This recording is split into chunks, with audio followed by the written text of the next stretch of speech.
Subscribe to our YouTube channel and press the bell icon to get the latest updates. I'm in Ooty in the Nilgiris in Tamil Nadu, and with me here is Coach Karan, who's on a mission to win India some Olympic medals. Thank you so much for joining us, sir. Thanks for having me. So my first question to you, Coach, is where did this goal, why the Olympics, and which Olympics are we targeting right now? So the Olympics that we're targeting are the 2028 Olympics and beyond. That's what all my athletes in the foundation, what we're preparing for. And it's a long-term goal. And why the Olympics is because, I was an athlete myself, and I have, this burning desire within me to do something for the country, and that is to, create Olympic champions. And that's like just within me. That's my passion. That's where my fire comes from. And I believe we have so much talent in the country, and I couldn't do it myself as an athlete. And I feel the right kind of kids need that opportunity, and that's where my fire comes from, and that's what I want to do with the Olympics. So, just to go into, you said you were an athlete yourself. Yeah. Could you just tell us a bit about your career as an athlete? Did you train in India itself? And what event did you run in, or would you take part? Yeah, so I started my running career actually very late. I used to play cricket at the junior level. And although I played cricket for the state at the junior level, I was not I used to love cricket. It was my passion growing up. And I was naturally very quick. But I never really got into running as such, into a formal structured training. But at the age of 17 and 18, I decided that I would want to change my sport and, take running, because I myself want to run in the Olympics. And you're saying 17, 18 is a late phase. It's very late. It's very late. I knew that, but then the kind of person I am, I'm really passionate about running as a sport, and I kind of wanted to achieve things, and that was the right time for me to go into it. And I got myself a coach in Delhi, and I got myself to a basic state level where I could kind of run. But then, I had a lot of knee injuries. Before I started my running career, I had knee injuries. So I was already playing catch up, but the fire within me was so much that I kind of wanted to train and get better. And my life took me to the United States, where I lived for approximately 6 years. And then I got myself to the national camp in India, in Bangalore. So I would come and train in Bangalore and then go back to the US and train. Got this amazing opportunity to train in Eugene, Oregon, which is Tracktown, USA. That's the best place in the world to train. So I really learned so much about running in the best place, because there is no better way to learn. Was this college or how? No, this was just as a professional, semi-professional runner. So I was a semi-professional runner there, training, and ran for 2 semi-professional teams there. So I learned it on the job, and I saw the best culture in the world, how they make athletes, what the culture is, how they train, how the coaches think, how the athletes think, what drives them. There's an ecosystem that allows them to do that. And I was doing my masters at the same time there, so I was really in that mold of trying to become an athlete myself, but also it was all playing in my head that I might be able to think that I can do it, but it might be difficult to achieve this big goal of mine personally. But then it all came together when so how it actually worked out was that I was at the national camp in Bangalore, and while I was in the hostel rooms, I had this inflatable ice bath. So that inflatable ice bath has temperature control, and it's at least in 2011 it was a pretty cool thing to carry around. And when you have your hard sessions, you go in there and just takes away the inflammation and kind of gets you ready for the next session. It's good for recovery. While I was doing that for my hostel room, in the mirror, I look at the best 800 meter athlete, and I was an average 800 meter athlete. Like, was that your event, 800 meters? Yeah, that was my event, and I was an average athlete. Like, there were maybe 20 other athletes in India who were better and faster than me. So I was in that inflatable ice bath, and the national champion, the best athlete in India at that time, was holding a slab of ice and putting it on his leg. While he was doing that, because it was so basic and it was not the right way to go about it, he had no idea, and that was the facilities that he had. So it really got me thinking, and in a way I felt kind of guilty, and I felt that I hope I should be sitting there, and this guy who's so much better than me and is already a 4-time national champion, he should be here, but he doesn't even know what this is. He doesn't have an idea, or maybe he doesn't even think of this because he's in his job and he's just in his comfort zone. But then I didn't care less. I mean, I have to think about myself and my life, and went back to the US. And then there was another event. Two of my really good friends who are Arjuna awardees, Kavita Roth and Prija Sridharan. They won the Asian Games medals in 2010. So when they came to Eugene to run in this big event called the Prefontaine Classic, which had the best 10K runners in the world running in that particular event, so I spent a lot of time with them, saw how they came, and just the fact that they came there was a big deal. It took them 4 days to reach there with so many flights, and they had jet lag. They had no idea. They were stuck in a room. Then they go and run, and they get overlapped. So basically, that means is that a person is running one lap, and they have already covered 2 laps, and so it's kind of. No, I wouldn't call it a shame, but it's like where you feel that these girls are awesome. They are so good. They are so mentally strong. They are awesome athletes, but they're not being directed the right way, and they don't know anything. There's no education about this sport. There's no culture, and this is where there's such a big gap. And they should be where I am, who knows so much, but they have so much more ability than me. And then at that night, it just struck a chord. I remember that night, I had tears coming down. I just had this whole, sometimes you have that self-actualization, those days where you kind of just feel so hard about something. And I wrote down Indian Track Club. It was modeled around the Oregon Track Club, which is the biggest club there, and through that Nike has funded huge amounts of money into the sport, and it's made it what it is. And it's a different feeling of just living there and understanding what the culture is. Sure. So then I came back to India to start up a track club in Delhi. When did you decide to make the transition from athlete to, let's say, on the other side of the sport? So I had this running in my head in 2011 itself. So my goal was personally to run in the 2012 Olympics, but I was far away from it. So the qualifying times were much faster than what I was running. So in 2011, I started getting up to speed with the thought process that it's not going to happen with me.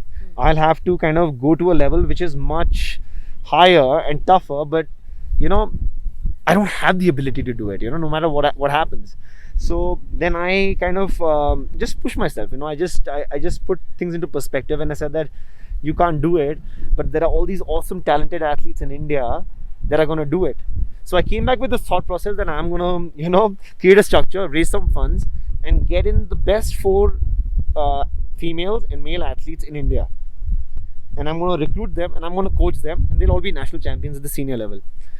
But then it so happened that that's not the right way to go about it, because they are already set, they already have jobs, they already have a structure, and they have a thought process which is getting them to the Asian level or a particular level, but not to the top level. Sure.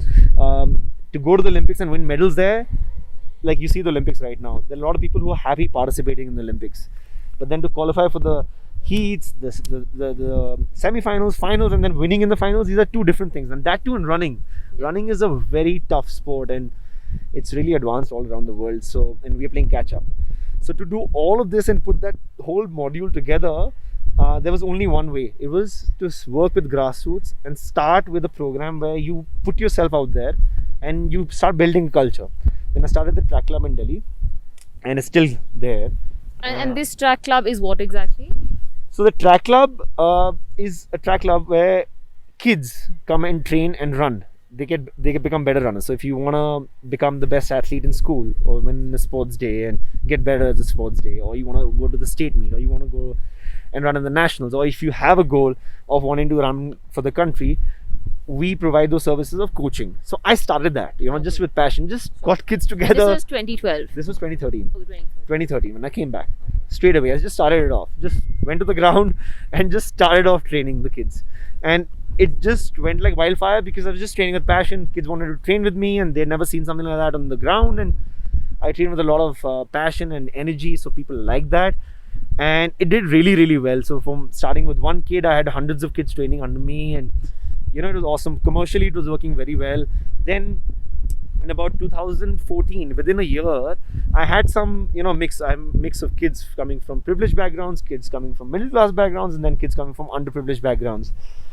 Got a whole bunch of underprivileged kids who could kind of find it, who will fight harder for wanting to go with the philosophy of training every day, and then going on and going to the Olympics, etc. Then I had some kids whom I was sponsoring myself personally.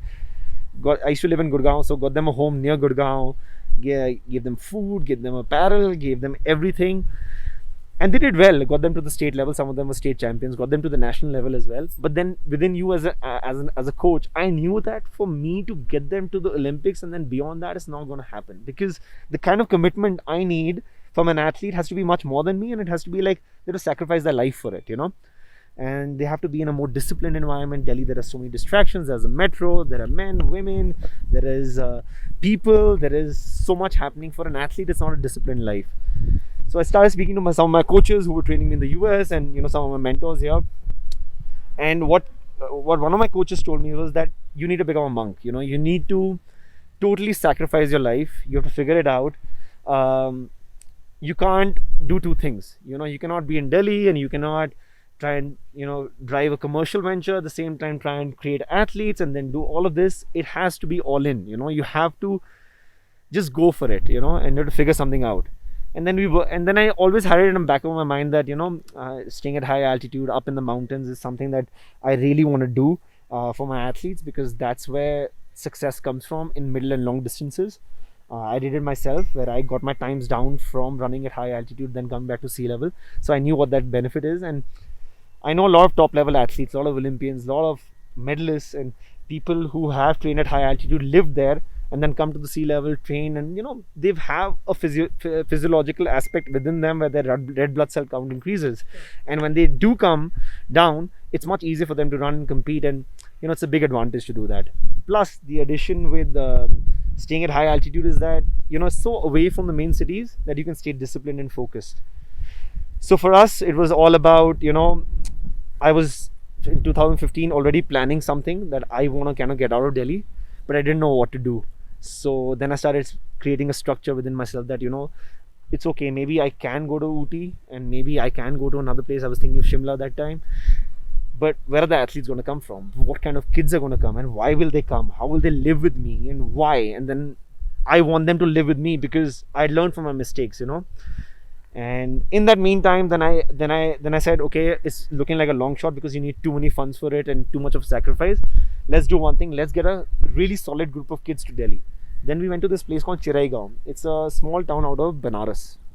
And that's like the hub for middle and long distance runners. And how did you decide on this place? Because it is the hub. It is a big hub for middle and long distance running in India. You get a lot of runners who kind of do well at junior and senior levels. This is near Benares. It's right near Benares. It's called Chiraigaon. So in this particular place, when I was kind of there, I saw a lot of talent, and we picked out one girl and 4 boys, and we scouted them, we selected them, we got them to Gurgaon, and we trained them. And within 4 to 5 months of training, they did really well at the state level. Some of them really did well at the national level as well. Some juniors. But then there were too many social issues. You know, the age group that they were all between like 17 and 20. So the whole issue, there were money issues, there was trust issues, there were issues between, you know, males, females, and so much happening that, because I'm living in my home, they're there, and there's so much happening between the training sessions and afternoon. Yeah, and there's no education, there's kids who are spoiled and they're there for the money, and because there's so much happening, you know. And I was not happy with the because all of that money that I put in all personally, it just was a big flop. But what it did teach us was that we were still going at the wrong age group. We were looking at 16 and 20-year-olds too, because we wanted the performance as well, you know, because you are training them, so you quickly want to see that within the next 6 to 8 months they do something. And big kids can, you know, quickly show that kind of results who have some background of training, and they did. But then socially it was a big mess up, and then we had to return them, and it just didn't work out. Then we got back to the drawing board saying that, okay, this Delhi piece cannot happen, you know. Staying in Delhi, number one, cannot happen. Now it's where to get the athletes, how to get the athletes, and what age group. But then we set up the Indian Track Foundation in 2018, where we decided that we wanted to go down to Jharkhand, certain areas in Jharkhand where we had already previously traveled and seen where there's talent in India. And how did you zero in on Jharkhand, and why? Because we'd really extensively traveled all around India, and we felt Jharkhand. And when you say we, I mean, is you and me and my scout, my head scout. Okay. So a head scout and me, we traveled all across, and then we have a board at Indian Track Foundation. So there's a board member called Setu Vaidyanathan, who's a very prominent businessman, and 3 of us really traveled extensively across the nation We went to Gujarat, we went to Rajasthan, we went to Madhya Pradesh, we went to Chhattisgarh, Jharkhand, Uttar Pradesh, Uttarakhand. So we've traveled a lot of places where we felt Kerala, where we felt there's a lot of base for traveling in India, where there's a lot of base of athletes in India where they've come from. And then when we actually went there, we felt that Jharkhand fits the bill because we wanted a certain kind of athletes. Like we wanted kids who've never run before. We wanted kids who have no idea about what life is. We, is there a life outside their village? Because what happens is that people who know there's a life outside their village means telephones, mobile phones, metros, and so many other distractions. What happens is that their mind gets clouded, and it's very difficult to work with teenagers, young people, 13, 14-year-olds. They already have a set mindset, And when you go into athletics, it's a poor man's sport in India. So when you go in there, when there's a bit of money shown around, everybody comes in for the wrong reasons. So you want to go for the right reasons and you want the right kind of kids. So Jharkhand really fit the bill because in Jharkhand, we found kids who had not even heard of running. They were always bare feet. They are so beyond under the poverty line that they never get out of their villages, and these are areas which are not just outskirts of Ranchi or outskirts of main towns. These are absolutely in the interiors, on the edges of jungles or inside the jungles where we got these kids from. They're tribal kids. I just wanted to ask you, what is the benefits of having been an athlete earlier, and how do you include that in your coaching? I think that's the biggest benefit because I couldn't make it as an athlete. So if you look at it, I had a goal to go to the Olympics, and when I was training, I personally believed that I could, initially at least. But when I got into the game and I was there playing the sport for about 8 years, and you realize that it's not all that easy. So we were looking at this place called Shilaru. Yeah, that's a little above Simla. That's a little above Simla, and the sole reason for choosing Ooty is because it's a perfect.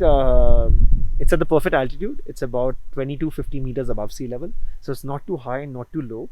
And I like the fact that it's South India. So personally for me, because the whole program is based around us living together, because of the mistakes that we made in the past where the kids were away, we wanted the athletes to live together, which means my wife, I have 2 daughters, we all live together. And so the idea was to build a life with the kids as a family. And we felt that South India and Ooty as such, see, every north and south and east and west, everything has its positives and negatives, and we felt that this area is a lot more humble in a different way, where the kind of people Sonam and me are, we will be able to kind of build a life here as well for us personally. So, and the kids would be, the athletes whom we select would be in such an zoned and focused area like Ooty is. There are no distractions here. Everybody minds their own business. It's a very quiet town. Sure. So that would really allow us to achieve success. So, are these local centers in Jharkhand in one place, or are they spread across Jharkhand? they are in different locations in Jharkhand. Sure. So there are some centers which are about 100 kilometers or 60 kilometers apart. Yeah, so training at the local centers is a big part of the foundation. We have obviously we've had a process where we've also had our learnings and we've built it up. But it's a really important part of the foundation because the kids are more than physically being ready, because all the physical training happens out here and mental training as well. But the most important part is training them mentally and being ready to come and uproot themselves all the way from a jungle or a village in Jharkhand where they've been living and coming to an Ooty, which is a completely different life and a completely different surrounding. And then it's so focused, it's so different. It's like a 360-degree change. So you need to get them ready. The right people need to talk to them in the right manner to reach out to them, because it's not easy to reach out to them. They have a completely different mentality. So yeah, it's the most important part of a foundation. That's where our base is, that's where we build from. And you were saying that transition is more intense than, let's say, coming here finally then So I think they are intense in different ways, because out here it's, there are challenges the bigger work that you do, I believe, and the more you have to manage, and the bigger your goals are, the troubles and the challenges are going to be bigger, So it is very challenging in different ways out here as well. But yes, I would say the start of it just makes it easier for the kids to kind of transition and get it not have that homesickness. The first thing. The second thing is for them to be able to, because when you run, you have to be free, you have to be relaxed, you have to be happy. Nobody can force you to run. Nobody in this foundation can force you to be part of this foundation, no matter how talented you are. You have to be here because you want to be here, because it's better for your life, better for your family's life, because you have certain goals in your life.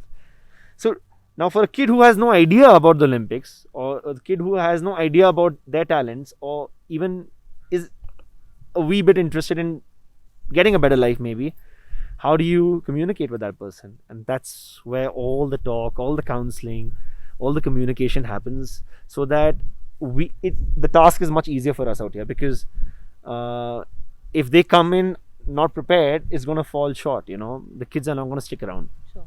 How many athletes are here right now in Ooty? So there are 14 athletes here. Okay. And then their ages? They're all between 11 and 16. Sure. Can you walk us through what a normal day would be like, in terms of training for an athlete here in Ooty?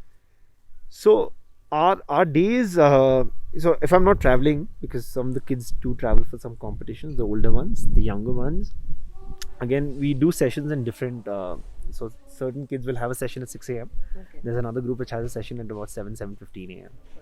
because they are all at different levels of their training, so they need my individual focus. So we usually wake up at 5:15, and we'll hit the session at 6, and we'll finish off with the session, have some breakfast, and the kids do daily chores. So everybody has to do their own things, whether it's me, whether it's the athletes, whether it is anybody in this house. Everybody has to clean their own room, everybody has to wash their own clothes, everybody has to make their own food. So everybody's been assigned tasks. So somebody cooks, somebody cleans, somebody cuts the grass. Everybody will do manual labor. They'll kind of do something which is kind of keeps them constructively engaged. Then they'll get in for some lunch. After that finishes, they'll have some study time for 45 minutes to an hour. Once they finish with that, they get ready for the second session. About 3:15 to 3:30, we hit our second session. Then we finish off with that. We have a milk and evening snacks. Then they'll get back to the chores. They'll start cooking. They'll start cleaning, and then they'll have the dinner. We have early dinner. After we finish dinner, we usually either watch TV, depending, or we study, and then we sleep. And in terms of, you said studying, so is the curriculum then in, how does that go about? So the curriculum is we've tied up with schools in Jharkhand itself. Okay. So the curriculum, the academics, the studies, the books, everything comes in from that school. The kids are registered in that school, but they go back once a year to that school and give the examinations. Okay. So the studies happen here. We have a local teacher, Hindi speaking, because it's a Hindi medium. All the kids are Hindi medium. So they study Hindi medium books, and the curriculum is Hindi medium. So the Hindi medium teacher comes and teaches them. You spoke about athletes also going to competitions whenever you're traveling. Right now, two of your athletes were in Sangrur and then Lucknow. Can you tell us key learnings from that competition and about your athletes who went there? So this particular competition that we went to has been one of the biggest learnings for us, because so the two athletes that went there, they're the older athletes. All the other ones are younger and new. So they're 15 and 16. That's Akanksha is 16 and Walter is 15. And both of them have done really well at the junior level. And so there was a choice whether we go for this competition or we don't, because it's an under 20 competition. So mostly the kids will be 18 and 19 and 20 and a little older sometimes. So what you want to do is you want to kind of pit against them a little quicker, earlier, so you learn more. And I've always believed that they might not be fully ready to compete against them, but there's no better way to learn than to kind of compete against them. Most people in my place won't have gone there, because as coaches and as people, you always want to come out on top. You want to come away with medals, you want to come away with something. But we've done that, and I believe they're going to do much bigger things. But it was a tough task, but that's the only way to learn is to run with older athletes, and you get better. Right now the Olympics just concluded and we got our first gold in athletics. How much of a motivating factor is this, and what is the way forward? Because in athletics we also saw that Duti Chand was competing, and as you said, the heats or qualifying for the semi-final is a different ball game. So the key takeaways from this Olympics right now? So yeah, that's a great question, and that's exactly what we're doing at ITF. So everybody has their own opinion, and there are so many stakeholders with athletics and running. I am of the opinion that I'm very focused on my specialization and what I believe we can do as a whole culture to not only produce one medal, but to produce multiple Olympic medalists for India. And I believe it's in the middle and long distance You think events. that we have the potential to? Absolutely. I wouldn't be doing it otherwise. We have crazy immense potential, not only in terms of mentality for this, but see, athletics is almost like, you got to understand that athletics has different sports in one. So there's 100, 200, 400, 800, 1500, there's a mile, there's 3000 steeplechase, there's 3000, there is 5,000, 10,000, half marathon, then there are these throws, there are jumps. There are different sports in one. So we call athletics as one sport, but there are so many different sports in one. I specialize in middle and long distance running, and whatever I have experienced in my life and what I've seen in India and abroad, I truly believe, and after this work that we're doing, is that we eventually, if everything clicks the way we're planning, we can dominate middle and long distance events, not with one athlete. Because see, tomorrow we might get an amazing sprinter in India.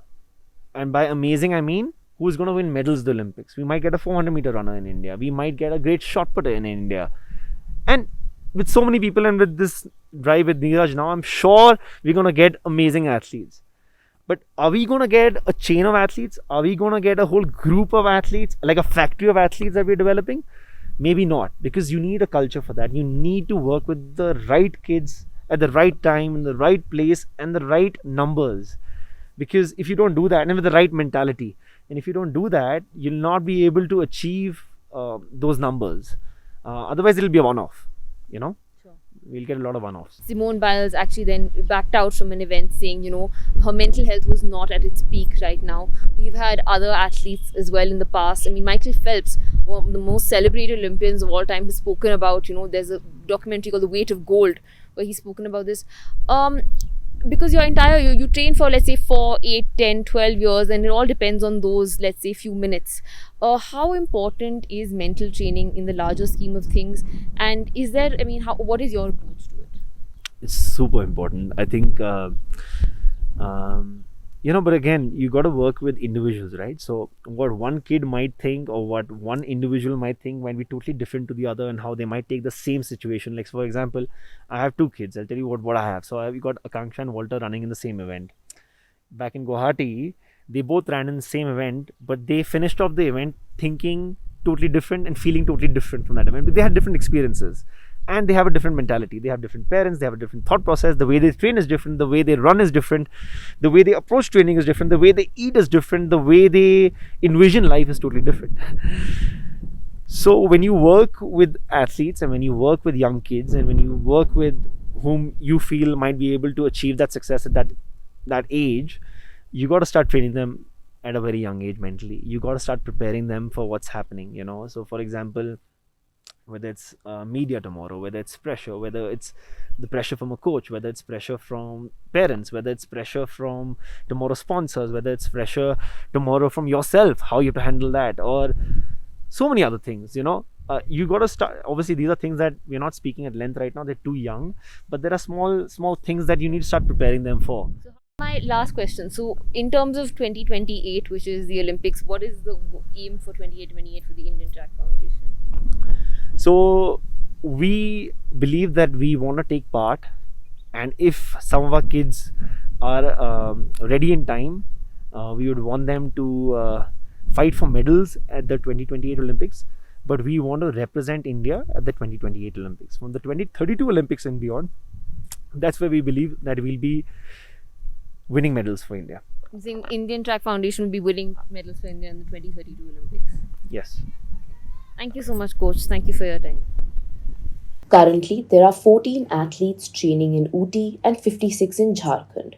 All the 14 athletes are in the age group of 11 to 16 years old, and among them, 2 have recently participated in a competition in Sangrur. 3, 2, 1. This is Revathi Krishan with Manisha Mondal for ThePrint from Ooty.